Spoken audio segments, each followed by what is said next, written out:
शिरडी जय साई राम।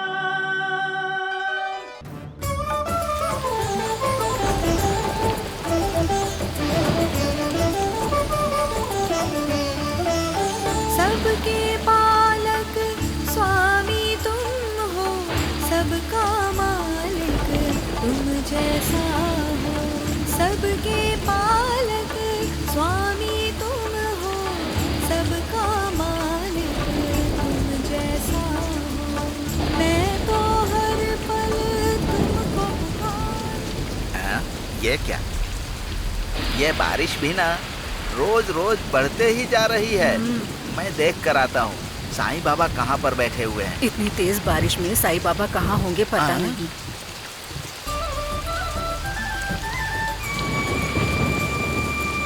शिरडी जय साई राम, शिरडी जय साई राम, शिरडी जय साई राम, शिरडी जय साई राम।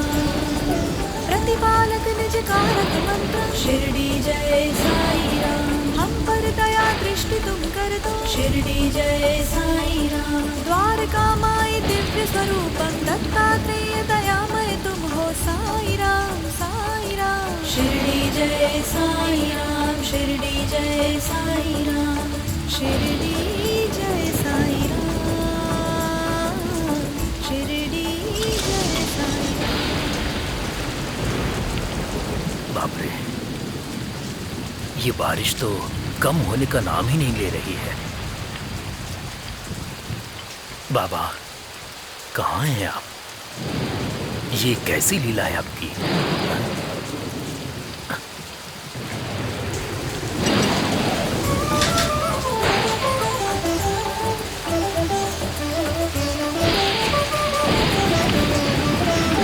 सबके पालक स्वामी तुम हो, सबका मालिक तुम जैसा हो।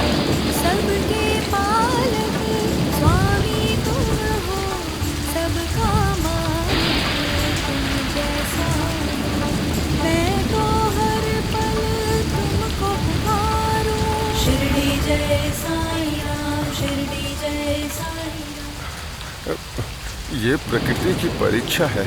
इतने सालों में पहली बार इतनी बारिश होते हुए देख रहा हूँ। इतनी बारिश में साईं कहाँ होंगे? पता नहीं कहाँ होंगे। कहाँ हो मेरे साईं, कहाँ पता हो? नहीं। कहाँ मिलोगे तुम?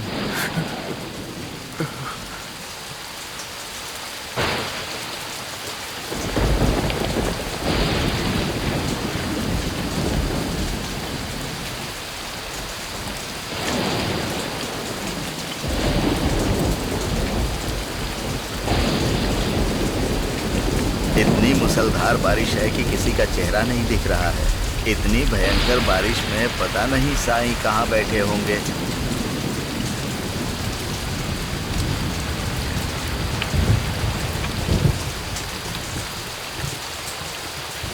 इतनी बारिश में कहाँ होंगे साईं?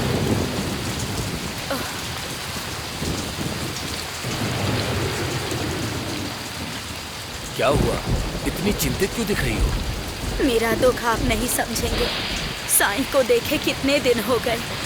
इतने दिनों से बिना भोजन पानी के कैसे होंगे वो, और क्या कर रहे होंगे किसी को पता नहीं। रोज तो आप ऐसा ही कहती रहती हो माँ। वर्षा कम हो ही नहीं रही है और हम मामा को भी देख नहीं पा रहे हैं। अब आप मुझे कुछ भी कहो, मैं नहीं सुनूंगा। मामा कहीं भी होंगे, मैं उन्हें घर लेकर आऊंगा। तात्या रुको, मैं भी तुम्हारे साथ आती हूँ।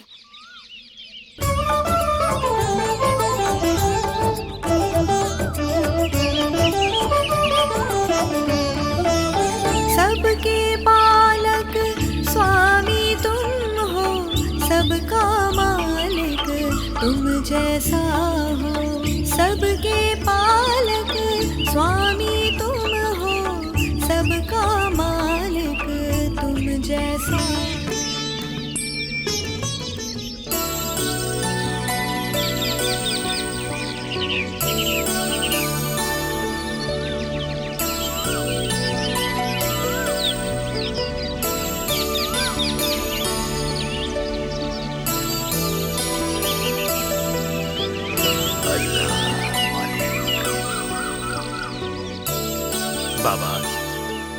आप रोज रोज कब तक ऐसे ही बारिश में भीगते बैठे रहेंगे? चलिए मेरे घर चलिए। साईं, मेरे घर चलो साईं। बाबा, मेरे घर पर चलिए बाबा। मेरे घर चलो बाबा। भैया, मेरे घर चलिए। हाँ बाबा, हमारे घर चलिए ना। हमारे घर चलिए हमारे बाबा। घर चलो बाबा। हमारे घर चलिए बाबा। हमारे घर चलिए बाबा। मेरे घर चलिए बाबा। हमारे घर चलिए ना। चलिए। मेरा घर वही है जहाँ मैं हूँ। तुम्हारी ही भांति ये पंचभूत मेरे ही बालक हैं। ये वर्षा मेरा कुछ नहीं बिगाड़ सकती। मेरी बात मानो, तुम सब अपने घर जाओ। आप अपने लिए नहीं बाबा, हमारे लिए चलिए बाबा। दया करके मना मत कीजिए बाबा, हमारे लिए चलिए। चलिए बाबा, चलिए बाबा, हमारे घर पर चलिए बाबा। चलिए बाबा, हमारे घर चलिए। आइए बाबा, चलिए हमारे घर पर चलिए बाबा। चलिए बाबा, चलिए चलिए बाबा। आइए बाबा, दया कीजिए, हमारे घर चलिए ना।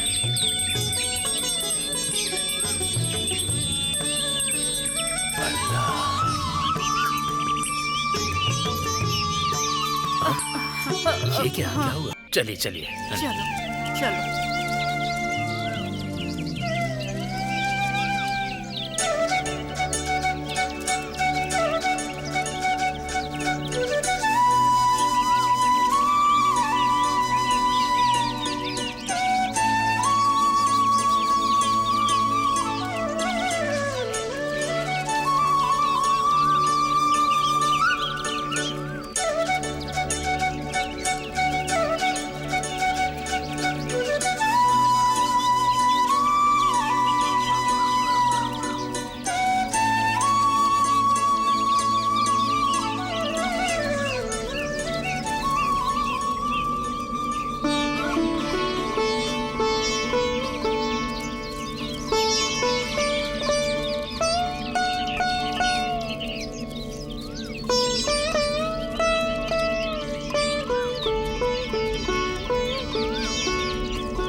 अल्लाह मालिक।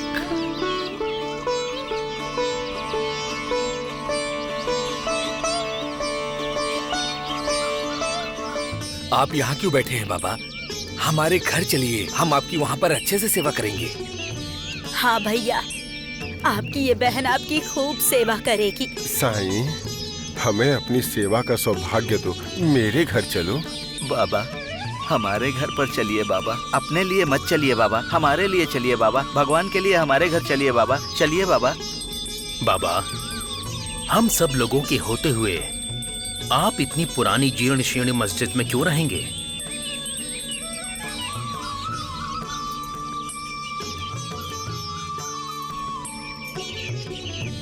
तुम्हारी दृष्टि में ये एक मस्जिद के अवशेष हैं, लेकिन ये तुम सभी को बचा लेगी। ये है द्वारिका माई।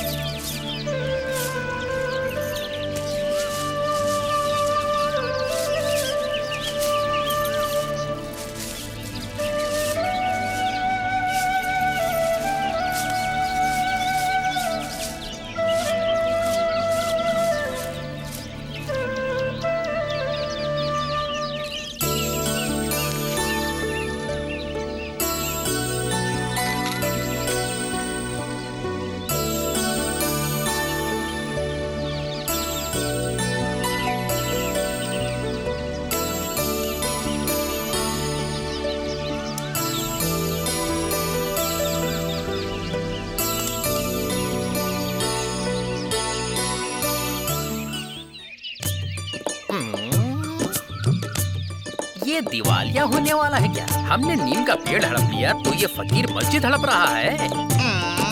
अब इस बारे में हम लोग चलकर पटेल साहब को बताते हैं। मैं छोड़ूंगा नहीं उसे।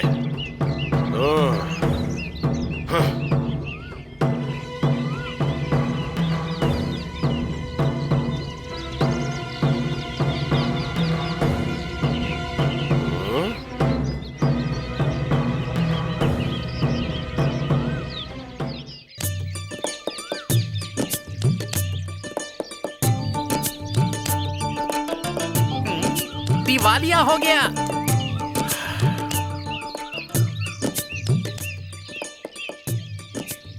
तुम्हारा या उसका? ना उसका ना मेरा, हम सबका। मुझे सीधे सीधे बताओ, नहीं तो मैंने जैसे अंदर उसे पीटा है ना, उसी तरह तुम दोनों की भी पिटाई कर दूंगा, समझे बेवकूफ? आप हमारे ऊपर चिल्लाइए मत, शांति से बैठे रहिए। हमने कुछ गलत नहीं कहा है। ज्यादा हो हल्ला करने से अच्छा है असल मुद्दे पर आते हैं। हाँ, वही। अब अपनी बकवास बंद करो और सीधे मुद्दे की बात करो। जरा रुको। अरे ऐसे गायत्री मंत्र की तरह कानों में क्यों फुसफुसा रहे हो? उस फकीर के बारे में सिर्फ मैं ही नहीं बल्कि पूरा गांव ही जानता होगा।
लक्ष्मी, क्या तुम इस फकीर से मिलने आई हो?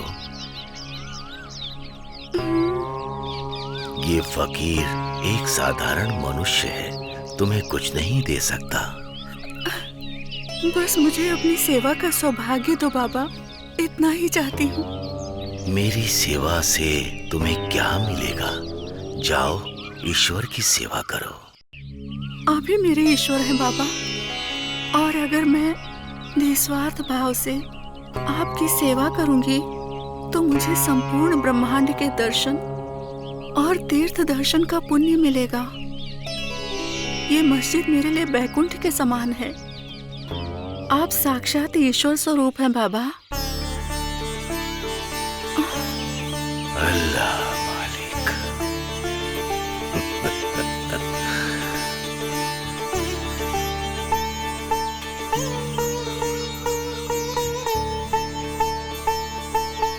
बाबा,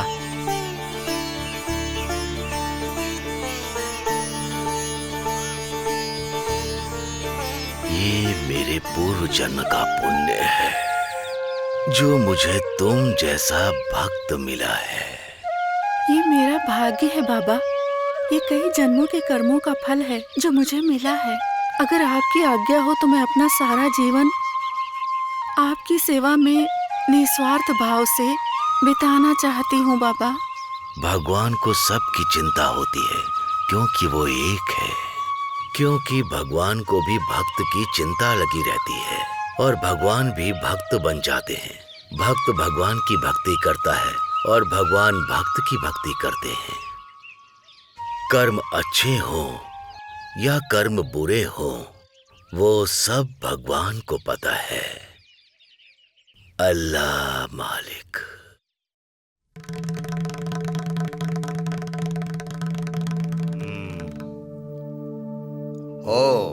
तो बात यहाँ तक पहुँच गई है। अब वो फकीर मस्जिद तक पहुँच गया। अगर आप ऐसे ही देखते रहे तो उसका मस्जिद पर कब्जा हो जाएगा। उसके यहाँ जमने से पहले उसका अंत करना पड़ेगा। अगर आप यहाँ बैठे बैठे खाली बातें करते रहेंगे ना तो वो फकीर पूरे गांव को अपना बना लेगा और आपको गांव छोड़कर जाना पड़ेगा। उस फकीर के डर से ये गांव छोड़कर जाने के लिए मैं इतना बड़ा कायर नहीं हूँ रे। उसके साथ क्या करना है मुझे अच्छे से पता है। अभी तुम जाओ अपना काम करो। मैं थोड़ी देर आराम करूंगा, उसके बाद देखूंगा क्या करना है। क्षमा चाहता हूँ मालिक, हमने बेवजह आप लोगों का समय बर्बाद किया। माँ जी, आप यहाँ हमारे मालिक का ख्याल रखना और हम लोग वहाँ ख्याल रखते हैं। हम तो जन्मजात ब्रह्मचारी हैं, हमारा यहाँ पर क्या काम है? चलो चलते हैं।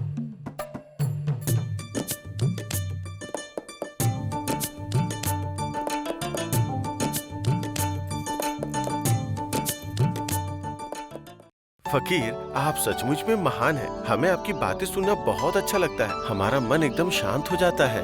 सच कहूँ तो आपके दर्शन पाकर के मैं भाग्यशाली महसूस करता विचार हूँ। वो जो हमारे मन को छू जाते हैं, जो किसी की भी आलोचना नहीं करते हैं। एक निस्वार्थ बुद्धि भी सभी प्राणियों को दिव्य चेतना के साथ अपनाती है। जो भगवान के जप में समय बिताता है, उसकी आत्मा दिव्य और शुद्ध हो जाती है। इस ब्रह्मांड के कण कण में भगवान विराजमान है। पूरे ब्रह्मांड में तुम्हें उन्हें ढूंढने की कोई भी आवश्यकता नहीं। तुम्हें तो बस उनका आशीर्वाद ही प्राप्त करना है। फकीर, आप साक्षात देव स्वरूप हो, मुझे आशीर्वाद दो। अल्लाह भला करेगा।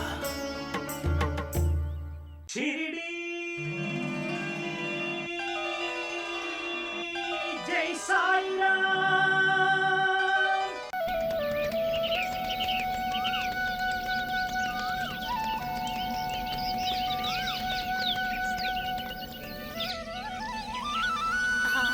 अरे आओ, ताबीज दे लो। आओ, आओ, ताबीज दे लो, ताबीज। आओ भाई, ताबीज दे के जाओ। सभी प्रकार के ताबीज दे लो। ये है काले जादू का ताबीज, हाथ पैर में दर्द का इलाज। ताबीज पहन के अमीर बन जाओ। सब मर्ज की दवा, सब लोगों के लिए है ये ताबीज। आओ भाई आओ, ताबीज लो, ताबीज। इसे गले में डालो और अमीर हो जाओ। अगर कोई कष्ट है तो इसे पहन लो।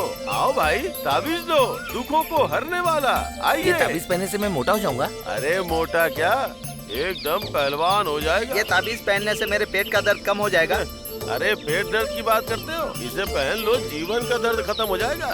ये लो, पकड़ो, लाओ, ये लो। आइए भाई, तंबोली ताबीज ले लो, चमत्कारी ताबीज ले लो।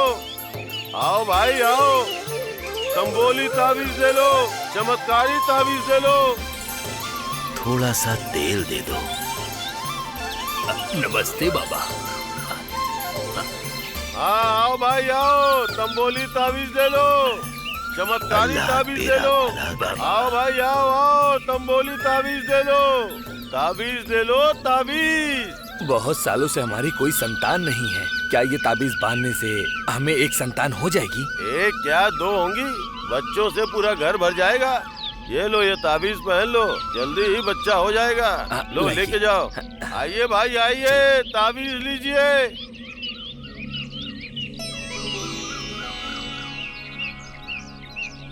अल्लाह मालिक।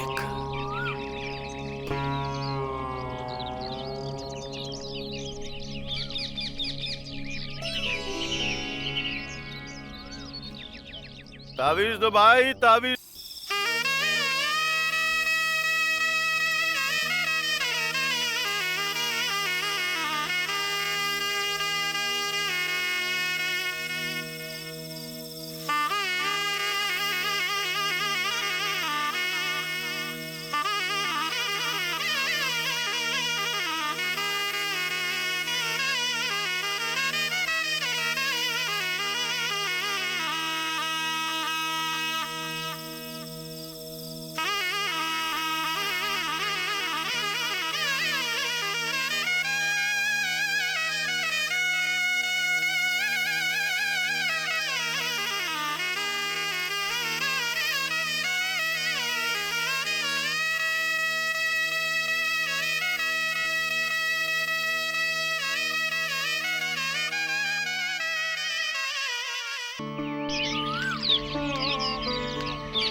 माई, फकीर आया है।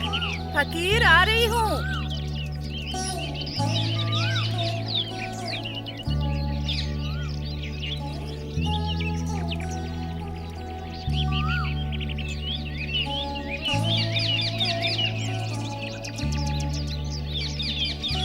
अल्लाह अच्छा करेगा।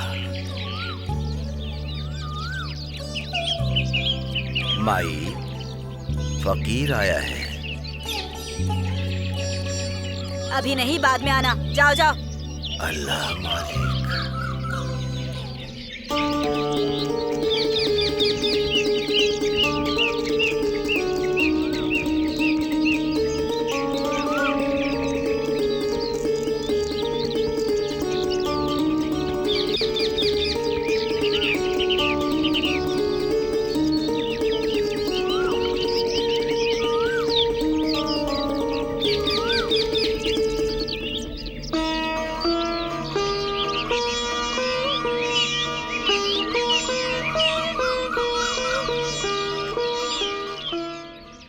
वामनतात्या। बाबा, आपने मुझे बुलाया बाबा। बताइए बाबा, क्या चाहिए आपको, बताइए ना। मुझे 2 मटके चाहिए। अरे इसमें क्या है बाबा, अभी ला के देता हूँ।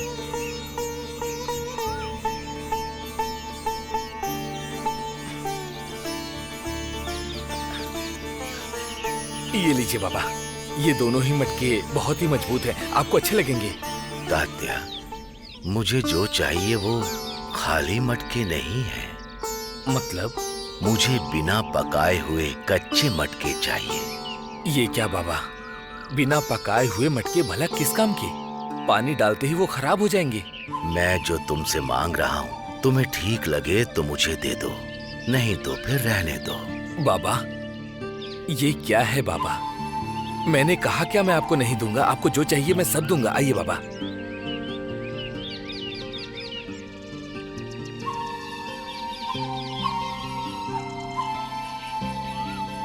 ये लीजिए बाबा, कच्चे मटके। अल्लाह भला करेगा। ठीक है बाबा।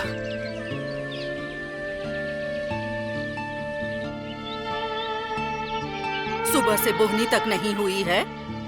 हम तो इसी बात से रो रहे थे और ये आए और ऐसे ही लेकर चले गए। देखो, वो बेचारे तो 2 कच्चे मटके लेकर गए हैं। जाने दो, अब इसमें भला हमारा क्या नुकसान होने वाला है? इन मटकों को मैंने बड़ी मेहनत से बनाया है।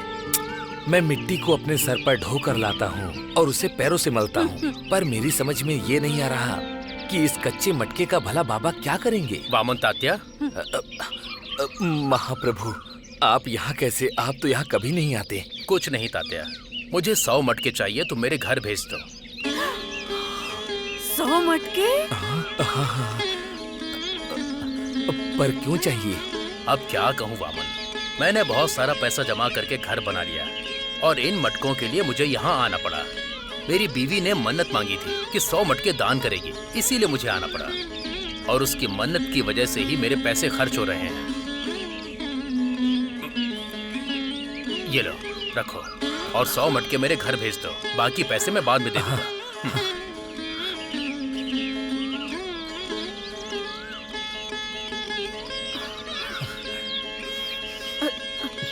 ये कैसे हुआ जी?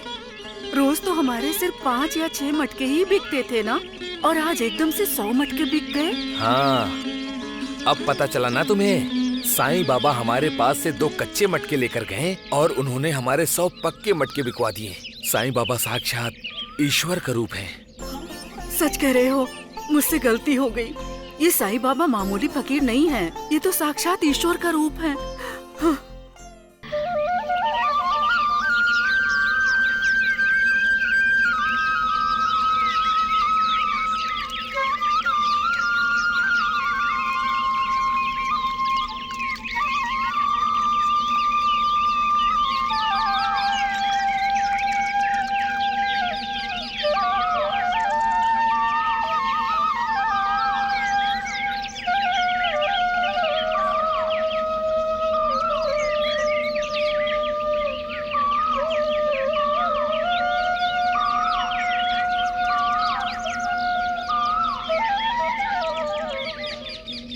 आपने जो दवाई दी थी उससे मेरे पैर का दर्द चला गया साईं।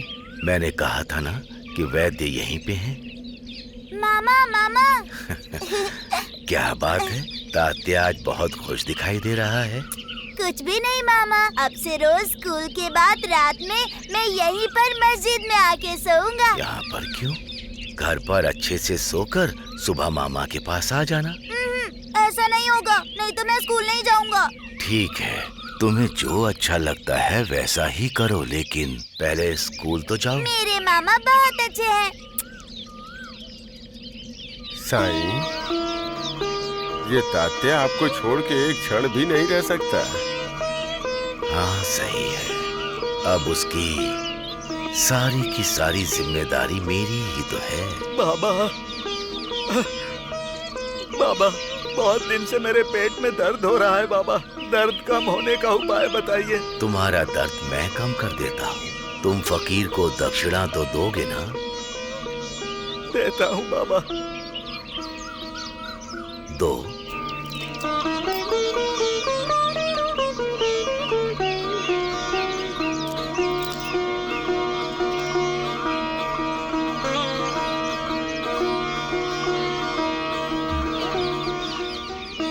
मुझ पर भरोसा रखो और तुम घर जाओ। कल इसी समय तुम्हारा दर्द कम हो जाएगा।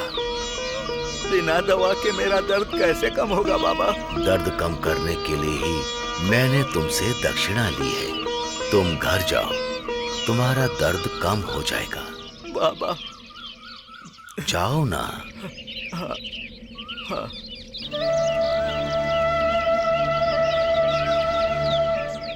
साईं, आपको पैसों की क्या जरूरत? क्यों? मुझे जरूरत नहीं हो सकती। आप तो परमात्मा स्वरूप है। तुम्हें अगर विश्वास है तो तुम ऐसे सवाल क्यों पूछते हो? मुझ जैसे अज्ञानी को क्षमा करो साईं। ये दक्षिणा मेरे लिए नहीं, ये दक्षिणा मैंने इसलिए ली है क्योंकि ये उस बेचारे के कर्म फल है। मैंने इसे दक्षिणा के रूप में लिया है। तुम्हारा ये जो मुझ पर विश्वास है यही मेरी दक्षिणा है। जो मुझ पर पूरी तरह से श्रद्धा और सद्बुद्धि से विश्वास करते हैं, मैं उन्हें अपना बना लेता हूँ और उसे अपना लेता हूँ। वो दक्षिणा किसी के भी काम आ सकती है, जो भगवान के जैसा है, जो भूख से तड़प रहा, पर वो किसी से कह नहीं सकता, बिना एक टक मुझे क्यों देख रहे हो? मेरे पास खाने के लिए कुछ नहीं, रहने के लिए घर नहीं। मुझे इस प्रकार इस दृष्टि से मत देखो। कौन साईं? बाबा, बाबा, मुझ पर दया करो बाबा। मेरे पास खाने को रोटी नहीं है और ना ही रहने के लिए घर है। मैं बहुत दिनों से भूखा हूँ बाबा। मुझ पर दया करो, मेरे दुख का निवारण करो बाबा। तुम बाबा, इतनी देर से संकोच में क्यों नहीं कह रहे? तुम्हारी भूख मुझे नहीं पता क्या? इसे रख लो बाबा, बाबा। इस दक्षिणा के द्वारा तुम्हारी भूख मिट जाएगी।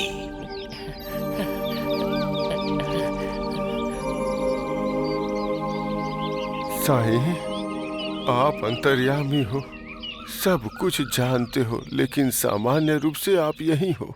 महान सा, सच्चे मन से देखो तो भगवान मिल जाते हैं। बस धैर्य की आवश्यकता होती है।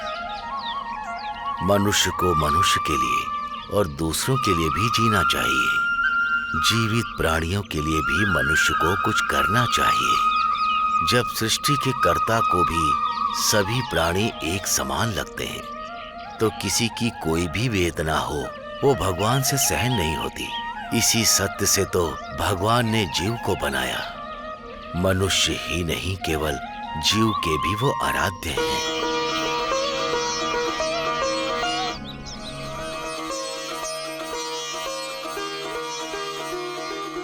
शिरडी जय साईं राम।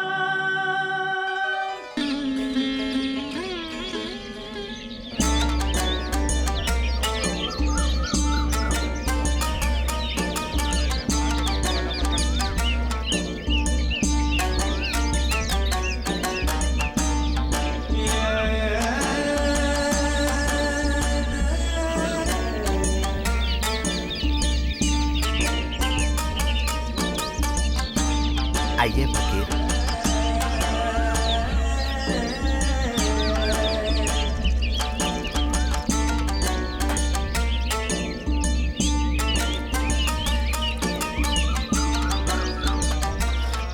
अल्लाह मालिक।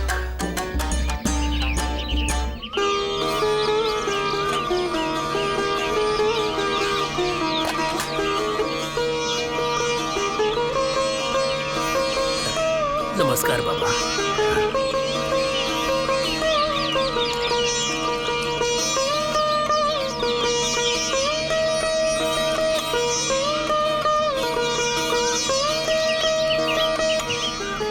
अल्लाह भला करेगा। आइए भाई आइए, ताबीज ले लो। अरे भाई लेके जाओ, शैतान और दोस्त तुम्हारे पास नहीं आएंगे। ताबीज लेके जाओ, ताबीज लेके जाओ। आइए आइए आइए, लेके जाइए लेके जाइए। भाई ये ताबीज ले लो, ये ताबीज ले लो। अरे मेरी बात सुनो, सारे मर्ज की दवा है ये अकेला ताबीज। क्यों रे तंबोली, कैसा चल रहा है तेरा धंधा? धंधा एकदम मंदा हो गया। 4 दिन हो गए, 5 पैसे भी नहीं मिले। ये सब क्या है भाई? मस्जिद को अपना घर बनाकर बैठा है वो फकीर। ये सब क्या है? गांव के लोग उसे साईं बाबा कहकर बुला रहे हैं। हाँ हाँ, मैंने भी सुना है। वो फकीर अपने जादू से सबका दुख दर्द दूर कर रहा है, सुन रहा हूँ। इसीलिए तो मेरा धंधा पूरी तरह से चौपट हो गया है। चौपट हो गया, बंद हो गया बोलने से कोई फायदा नहीं है। मुझसे हाथ मिला लो, उस फकीर का काम तमाम कर देंगे, समझ गए तुम? अरे तुमसे क्यों हाथ मिलाऊं? कुश्ती खेल करके अपना गुजारा अच्छे से कर रहा था। तुम्हारी बातों में आके मैंने ये तावीज का धंधा शुरू किया था, लेकिन वो फकीर बीच में आके मेरा धंधा चौपट कर रहा है। वो देखो, वो उधर से आ रहा है। ये क्या है? सब लोग उस फकीर के डब्बे में तेल डाल रहे हैं। ये तेल लेके वो मस्जिद में जाता है और वहाँ दीपक जलाता है। मस्जिद में दिए जला रहा है? मैं समझ गया फकीर। अब देखता हूँ कि ये बाजार में तेल कैसे लेता है। क्यों भाई तेल वाले सेठ? हाँ इधर आओ। नमस्ते भाटिया जी। क्यों रे, वो फकीर तेल मांगता है और तू दे देता है। अच्छी बात है, बहुत अच्छा। अब क्या हो गया? क्या हुआ पूछ रहा है?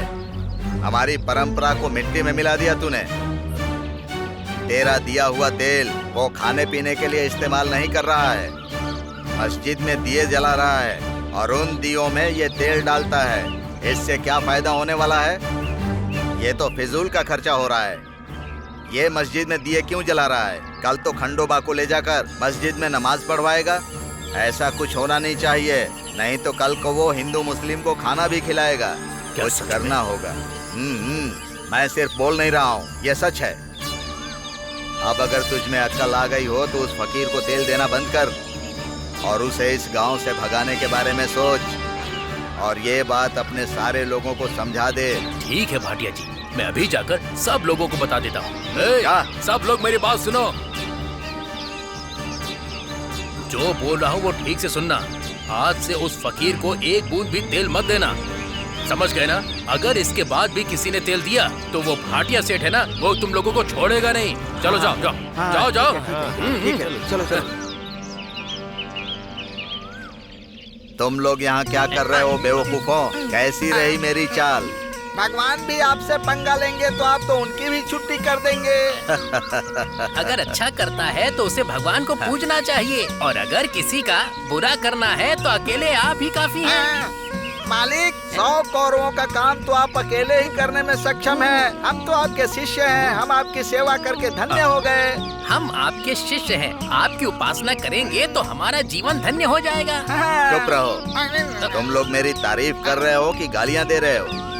आप तो महानुभाव हैं, शिरडी के प्रभु हैं, हम आपके बारे में बुरा कहेंगे? चलो। अरे, हम जो बात करते हैं इस गधे की समझ में आ जाती है क्या? हाँ रे, शायद अब इसे अकल आ रही है। क्या खुसुर फुसुर कर रहे हो तुम लोग?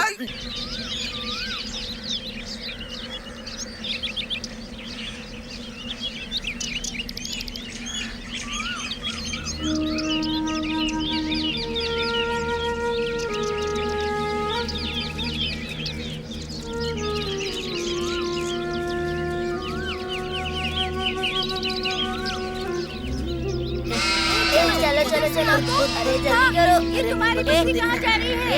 चलो ना। चल क्या कर रहे हो? अरे क्या कर रहा है? हटो चल चल चल। मेरे वाली भेड़ है ये। चलो अरे देखते हैं, हटो ना, वो तुम्हारी वाली है, तू उसको जा। चलो यहीं पे बैठ के खा लेते हैं। खा लेते हैं। बहुत भूख लगी है, जल्दी से खाना खाते हैं। क्या हुआ? तू खाना नहीं लाया? सब्जी लाया? मेरा खाना ज्यादा अच्छा है। जल्दी जल्दी खाओ ना। ले, मुझे शर्माता क्यों है? ओह क्या कर रहे हो? बहुत अच्छी है, अच्छी से खा।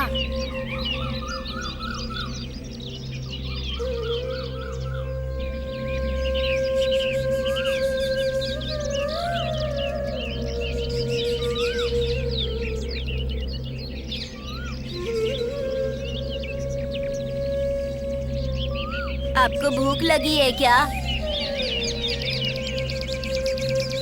कुछ भी नहीं होगा, आपको भूख लगी है। मेरे इतने छोटे से पेट में भूख लग रही है, तो आपको नहीं लगी होगी क्या?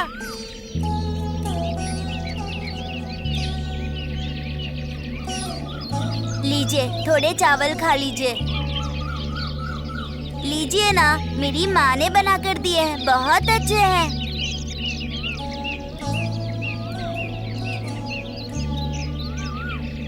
अल्लाह भला करेगा।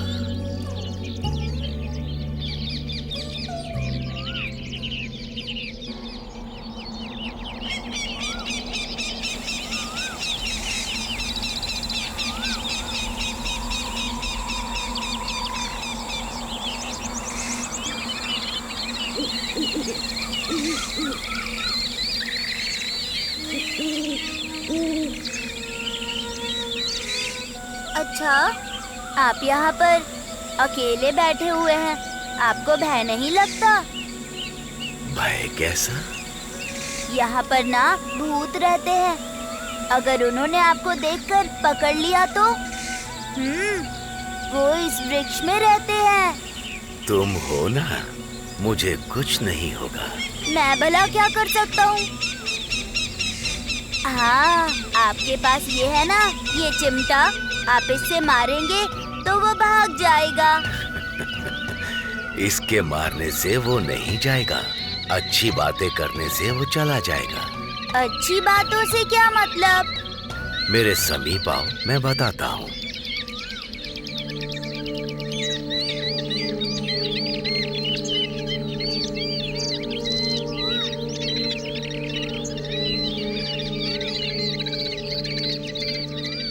अब बताइए मुझे, भूत के आने पर क्या कहेंगे उससे?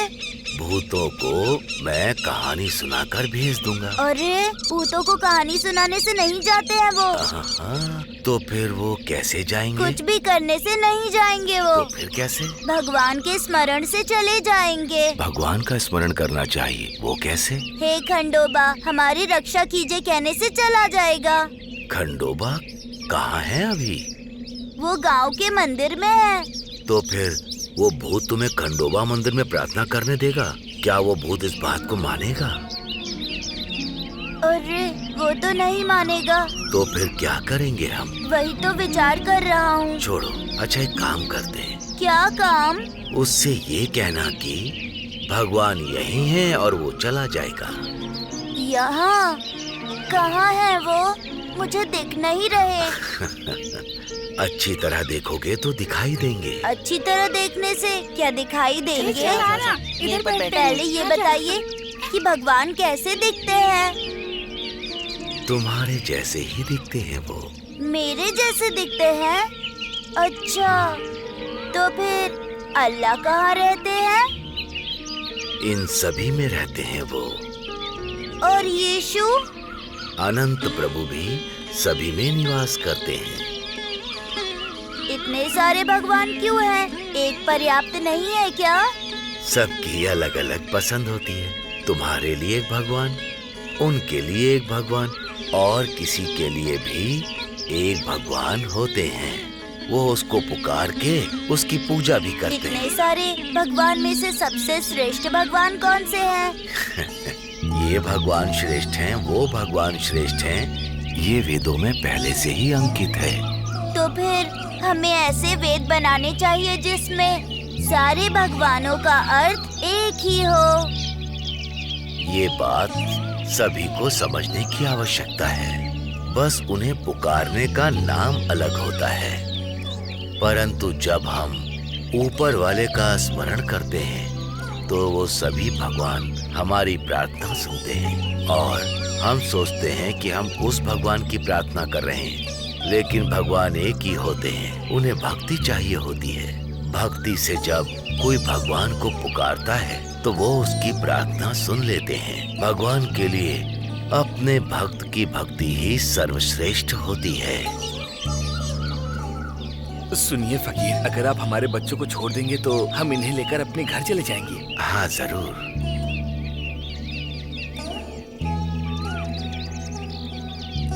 फकीर, मैं कल फिर से आऊंगा। आप मुझे भगवान की और कहानी सुनाना। हाँ जरूर।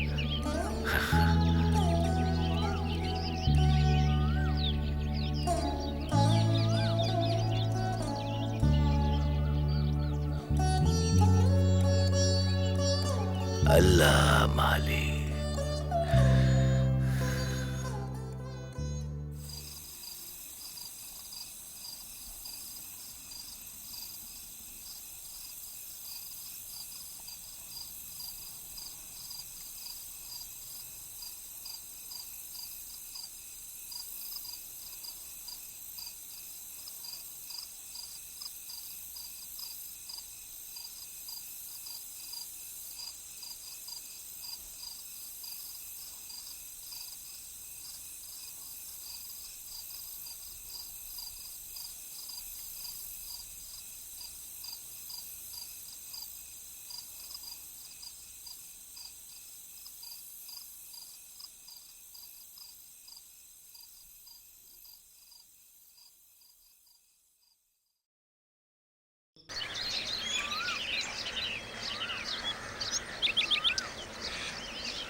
बाबा, अनुभव बड़ा है या फिर शास्त्र बड़ा है? क्या बात है श्यामा, आज एकदम नई बात पूछ रहे हो। अनुभव में शास्त्र शामिल है। उसी शास्त्र के आधार से ही हम सुख दुख में जी सकते हैं। हमें तो शास्त्र का परिचय नहीं है, तो अनुभव कैसे होगा बाबा? फिर भी यदि उस शास्त्र का ज्ञान हो गया तो उसका मूल्य कैसे पता होगा? मतलब तुम्हारी नजर में शास्त्र ही महान है? हाँ बाबा। शास्त्र नहीं पढ़ा तो अनुभव से जिंदगी नहीं गुजार सकते क्या? नहीं गुजार सकते बाबा। ठीक है, तुम्हारी बातों में सच्चाई है, लेकिन मैं इस बात को कैसे मान लूं?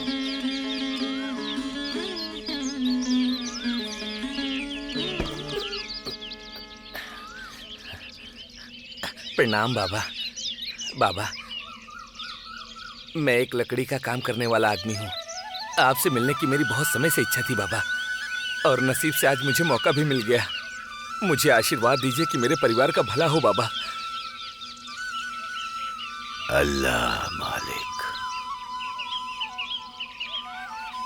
बाबा, मैं आपको कुछ दे नहीं सकता, और इसीलिए मैं आपके लिए ये लकड़ी का पलंग लेकर आया हूँ। इससे मेरे मन को खुशी मिलेगी। मेरा चढ़ाव स्वीकार करके मुझे तृप्ति प्रदान कीजिए। तुम्हारे मन में जो प्रेम है वो काफी है। ये पलंग मेरे लिए क्यों? कृपया ऐसा मत कहिए बाबा। भगवान को प्रसाद चढ़ाए बिना भक्त कुछ भी छू नहीं सकते, ऐसा मेरे घर वाले और मेरे पंडित जी कहते हैं बाबा।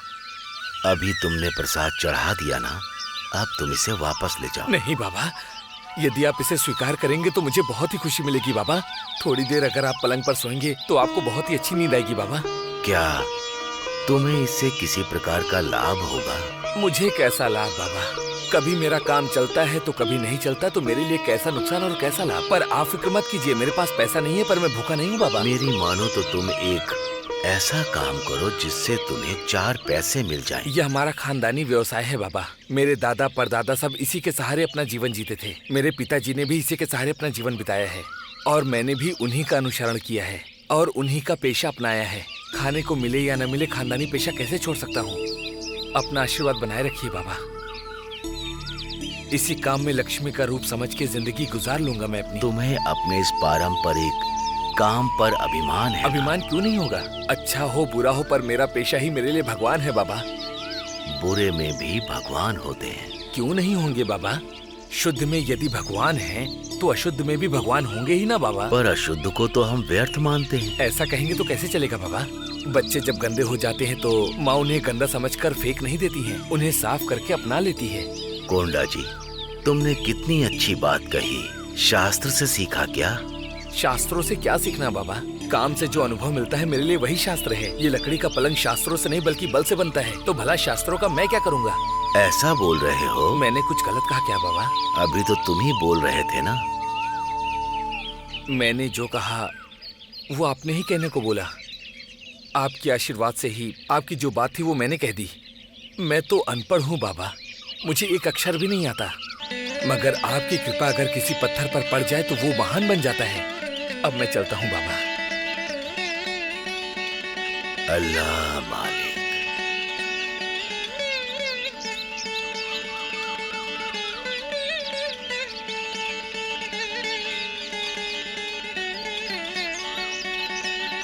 श्यामा, मेरे प्रश्नों की समाधान आपने कोंडा जी की जुबान से आपने मुझे दे दिए हैं बाबा।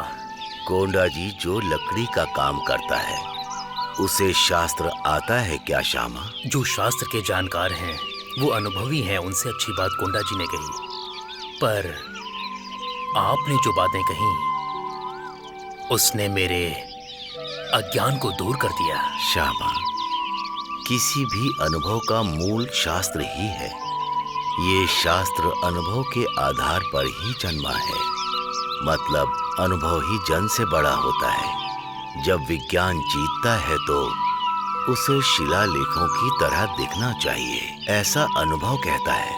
एक चरण में सभी शास्त्र अनुभव में परिवर्तित होते हैं, इसीलिए अनुभव ही हमारे जीवन में काम आते हैं। मतलब अनुभव से ही हमारा परिचय होता है। स्वामी परमेश्वर भी इसी से प्रकट होते हैं। अनुभव से ही भावना उत्पन्न होती है, अनुभव से अनुभूति प्राप्त होती है। आज का अनुभव ही कल की भावना होती है। अल्लाह मालिक। शिरडी जय साईं राम।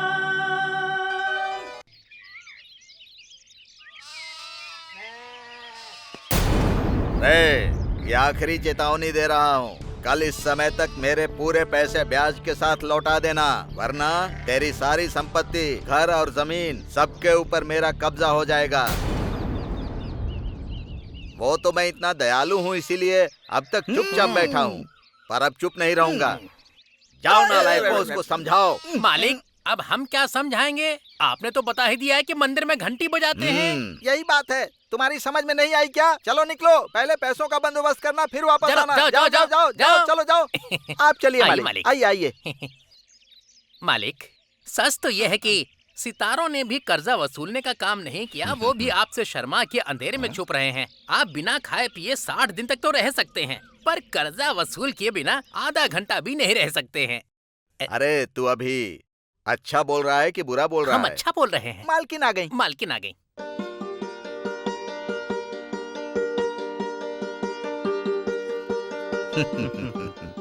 ये क्या जी, सुबह होते ही आप पाप करने लगे? अरे बाप रे, ये क्या बोल रही हैं? पाप कैसा? ये तो पुण्य कार्य है माते। कर्जा लेकर गांव वालों का उद्धार करते हैं मालिक। कुछ उद्धार नहीं कर रहे, उल्टा सब कुछ हड़प ही रहे। देखो, तुम इसके बीच में मत पड़ो। तुम्हारा काम सिर्फ चूल्हा चौका करना और घर संभालना है, समझी? अपने पति पर अभिमान नहीं है क्या?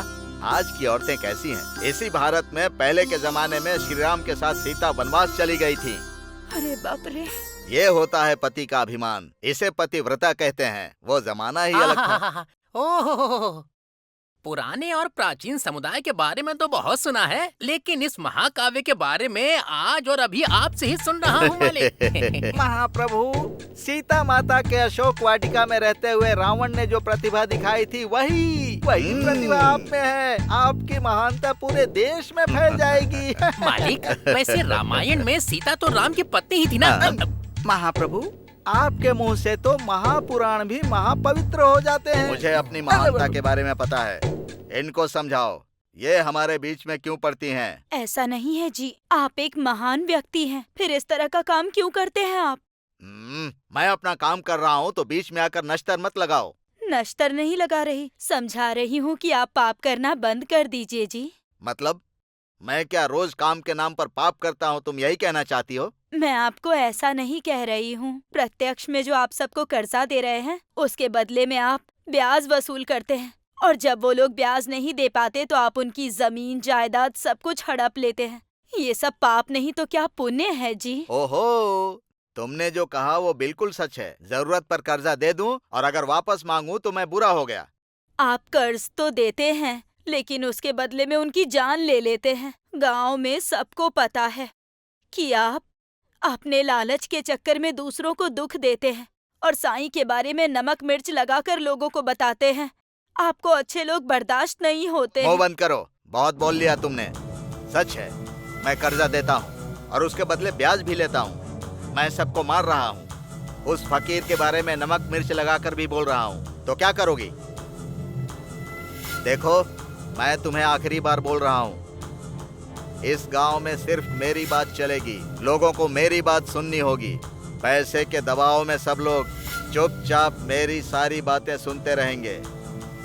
मैं किसी के बारे में नहीं सोचूंगा, सिर्फ वो फकीर ही क्या, भगवान को भी अपना बोरिया बिस्तर बांधकर यहाँ से चुपचाप जाना पड़ेगा। ये भाटिया का गांव है। इस गांव का भगवान सिर्फ भाटिया है। मेरी बात ही वेद है। आप ही कृष्ण परमात्मा हैं। भगवत गीता। सर्वम भाटी मयम।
साईं, ये क्या विचित्र है? आप ये क्या कर रहे हैं?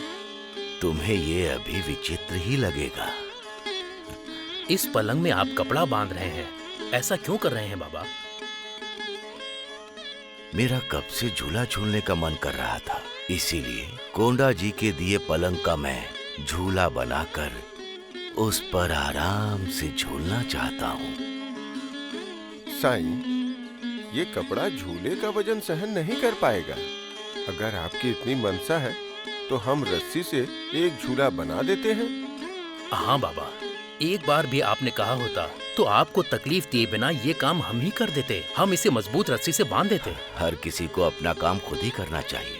खुद करने से बहुत खुशी मिलती है। लेकिन ये कपड़ा पलंग का वजन नहीं उठा पाएगा, तो आपका वजन कैसे उठाएगा? आप लोगों को क्यों लगता है कि ये कपड़ा मेरा और पलंग का वजन नहीं उठा पाएगा? अब इसमें क्या सोचना है बाबा? ये कपड़ा आपका और पलंग का वजन उठा नहीं पाएगा। ये पलंग बंधने के बाद निश्चित ही गिरने वाला है। उसके पश्चात आपको कुछ हो गया तो? आप लोग इतना मत डरो। ये झूला मेरे लिए माँ के समान है। जैसे माँ अपने बच्चे को गोद से नीचे नहीं गिरने देती, जैसे कोख में माँ बच्चे का ख्याल रखती है, वैसे ही कोख के बाहर भी अपने बच्चे का उसी तरह से ख्याल रखेगी। अब आप लोग जाकर आराम करिए। हाँ तो ठीक है बाबा, हमें जाना है, पर उससे पहले आपका ये झूला बांध देते हैं, उसके बाद ही हम जाएंगे। लाइए आप मुझे दीजिए। मैंने पहले ही कहा था कि मुझे अपना झूला खुद अपने हाथों से ही बांधना है। आप लोग जाओगे तो मैं तुरंत झूला बांधकर उस पर झूलूंगा।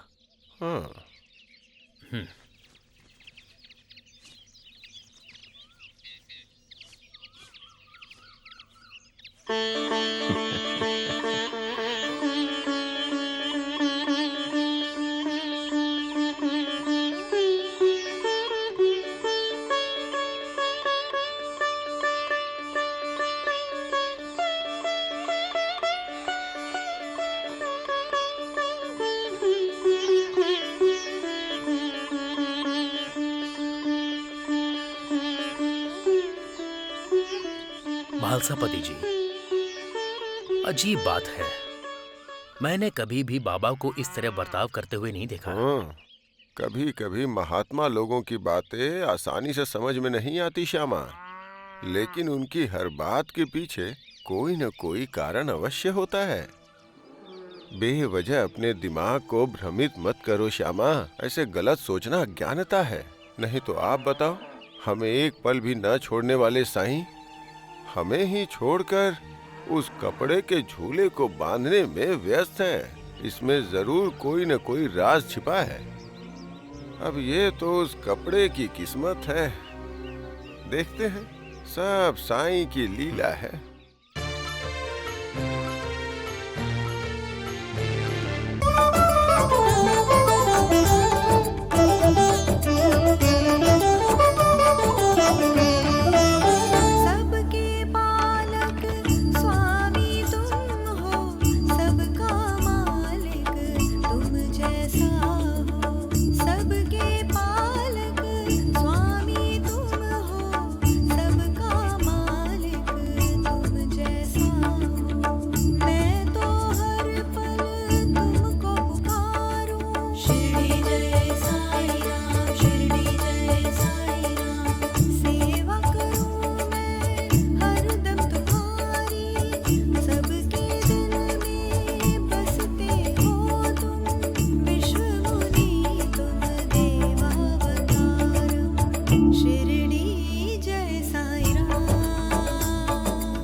नमस्ते। नमस्कार बाबा। अल्लाह मालिक। बाबा, आप ऊंचे झूले पर कैसे चढ़े और बिना किसी सहायता के आप नीचे कैसे आ गए? इस पेड़ से कैसे नीचे उतरे आप? जैसे ऊपर चढ़ गया वैसे ही नीचे उतर आया। इसमें सोचने की क्या बात है?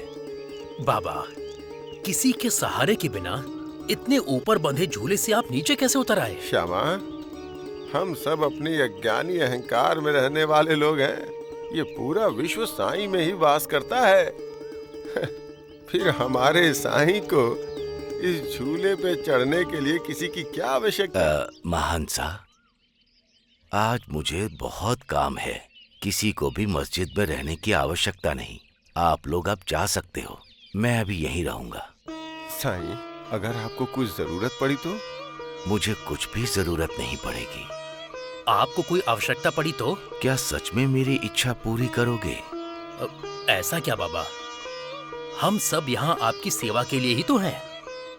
सच में आप लोग मेरी सेवा कर रहे हो क्या?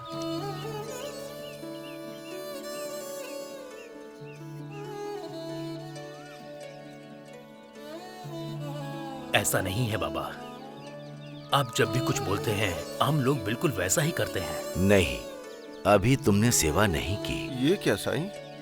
हमने ऐसा क्या अपराध किया है? बोलो साईं, हमें क्या करना है? आपसे मैंने कहा ना कि आप लोग जाओ, मुझे बहुत काम है। फिर भी आप लोग यहीं पर रुके हुए हो। आप लोग मेरी बात को सुन ही कहाँ रहे हो?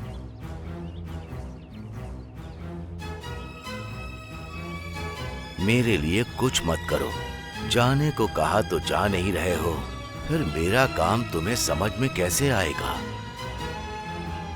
मैंने कहा था ना श्यामा, हम अभी भी अज्ञानता के माया जाल में उलझे हैं। हमने अज्ञानता में गुरु की आज्ञा न पालन करने की चेष्टा की। हमें क्षमा करो साईं। बाबा, हमें क्षमा कर दीजिए। आपकी बातें हमें हमारे शब्दकोश में भी नहीं मिलेंगी। हमें क्षमा कर दीजिए बाबा।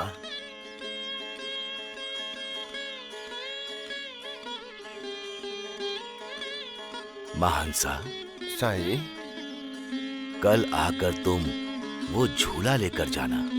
ठीक है साईं, चलता हूँ। चलता हूँ बाबा।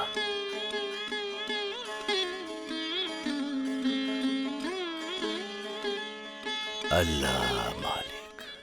शिरडी जय साईं राम। आइए आइए ये लीजिए, सस्ती साड़ी है। आइए माँ जी।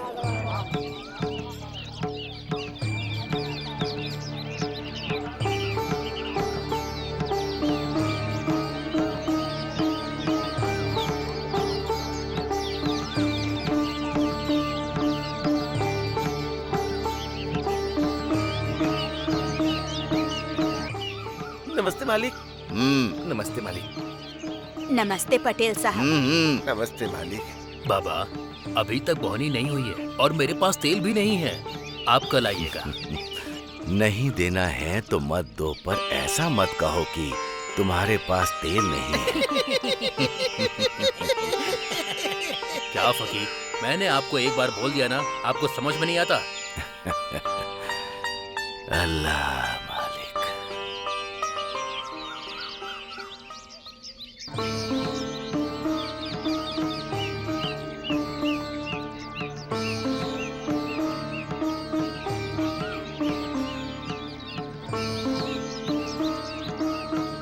तेल नहीं है, जाओ फकीर।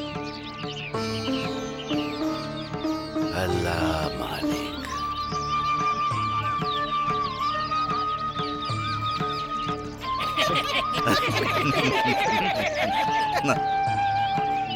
दूसरों की बातों में आकर तुम खुद अपना ही नुकसान कर रहे हो। अपनी आत्मा की बात को ही सुनना चाहिए। अल्लाह मालिक।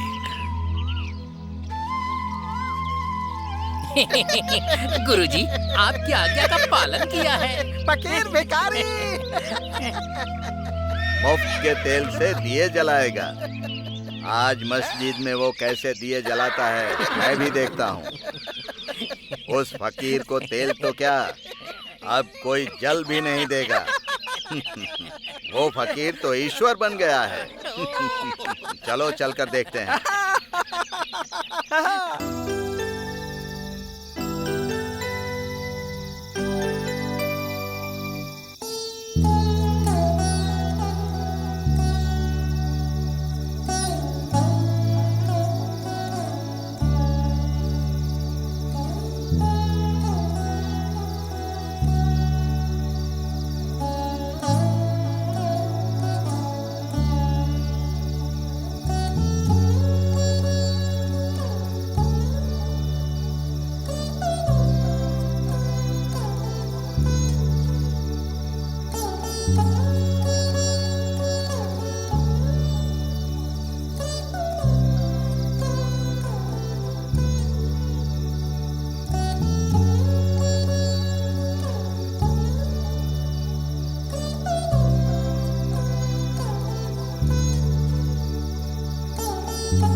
तेल के बर्तन में पानी डाल रहा है। आज की रात वो फकीर अंधेरे में सोएगा, देखना।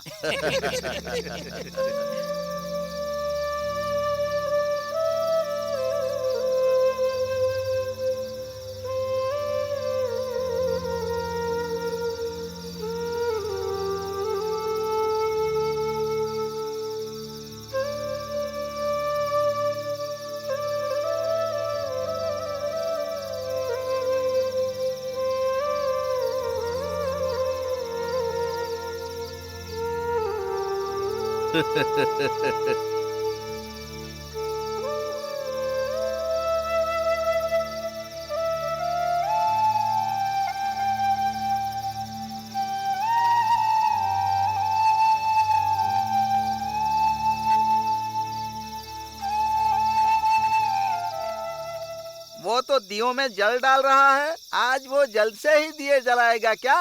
ये पागल हो गया है क्या? ये दियों में अगर जल डालेगा तो वो जलेंगे नहीं बल्कि बुझ जाएंगे। जल्दबाजी क्यों कर रहे हो? कब क्या हो जाए किसी को कुछ नहीं पता।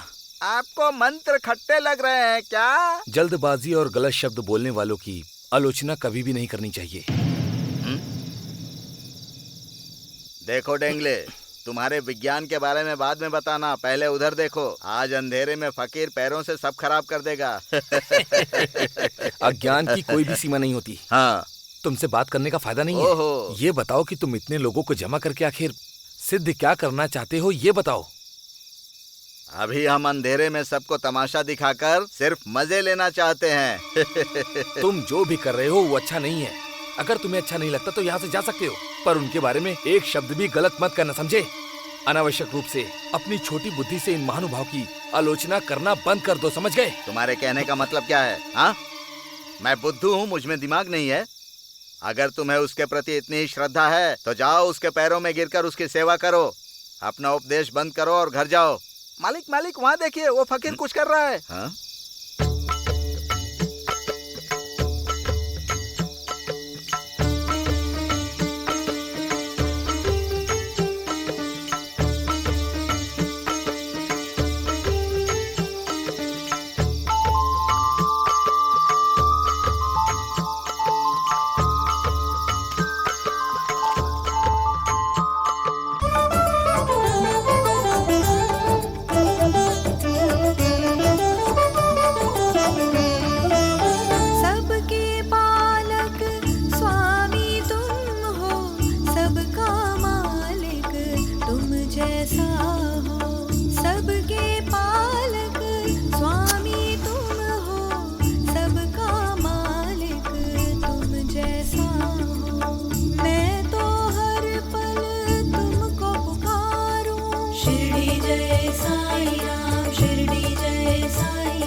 अल्लाह सबका भला करेगा।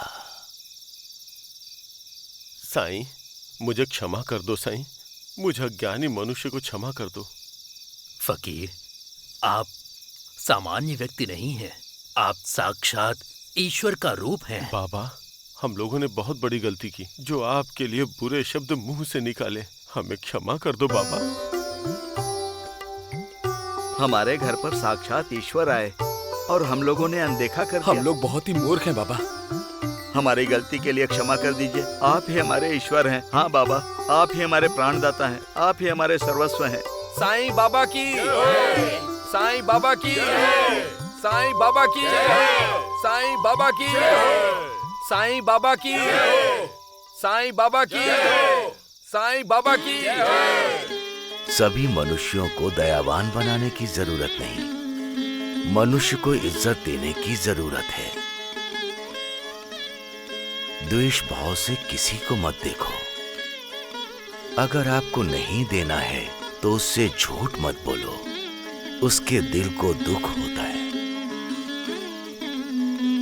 हमारे किए हुए पाप और पुण्य अगले जन्म में इनका भुगतान करना पड़ता है। किसी से कुछ भी सुन के वास्तविकता से दूर मत भागो।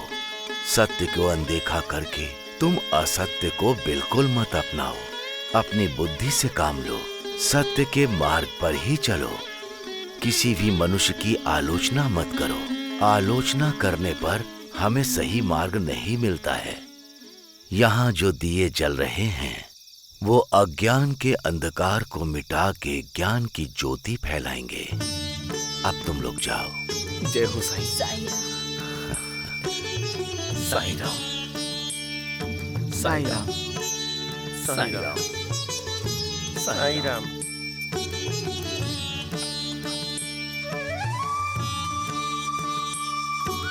अल्लाह मालिक।